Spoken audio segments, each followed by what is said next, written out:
It started off, I was sleepy quite often, and I couldn't figure out why. And things were happening to me, and I just knew something was off. And one night I woke up in the middle of the night and there was a pill dissolving in my mouth. I typically don't get up in the middle of the night and take pills, nor do I leave them sitting dissolving in my mouth. So I was a little confused as to what happened. Again, like I said, I just continued to wake up sleepy and groggy and would never be quite with it. I didn't know exactly what was happening with those pills and why that continued to happen until one evening I woke up to my husband standing over me with a flashlight, administering a liquid type medicine to me while I was sleeping. So Mandy, when were you able to put two and two together? All these strange things are happening. When did you finally realize what was actually going on? I always knew something was happening because on those nights that I would have that medicine taste in my mouth, I would also wake up the next morning feeling like I had had sex, feeling like something had happened to me that night prior, and I had no recollection. I considered getting infrared cameras that would videotape me in my room while I slept to make sure that I wasn't losing my mind. I didn't know for sure what was happening until one day he had left his phone at home and I decided to go through it. And when I went through it, I found videos of him raping me when I was passed out. I can't even imagine.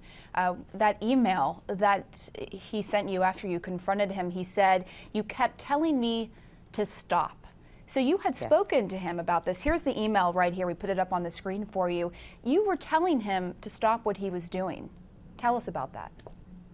I did. I found him, going back to that night where I found him with the flashlight standing over me, that happened more than one time. I found him multiple times administering drugs to me without my permission, and I confronted him each time. I asked him multiple times to stop, told him it wasn't right, and he continued to do it. Why was it so important for you, Mandy, to take legal action? It's important to me because what he did was wrong. He did something beyond what anybody should ever do to anyone, especially a husband to a wife.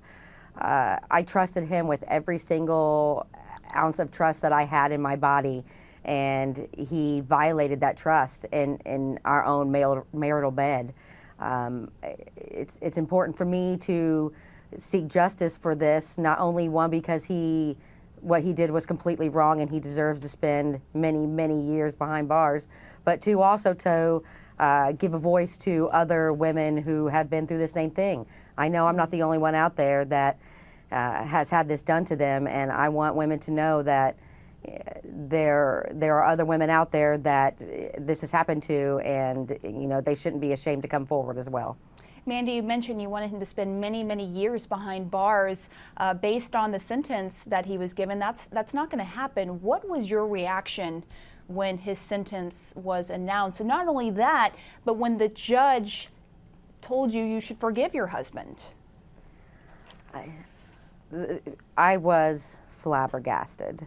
The judge began to talk to me before he started talking to David about his sentence, and began to tell me how I needed to forgive my attacker. Why somebody would ask a rape victim to forgive their attacker is beyond me. Regardless whether I knew him or whether I didn't know him, this man repeatedly raped me over and over again for 3+ years, and he doesn't deserve forgiveness. He deserves to pay for the crimes that he committed. And when when he continued and told David that he'd be going home for home detention, I really felt like I got a sucker punch to the gut from the justice system.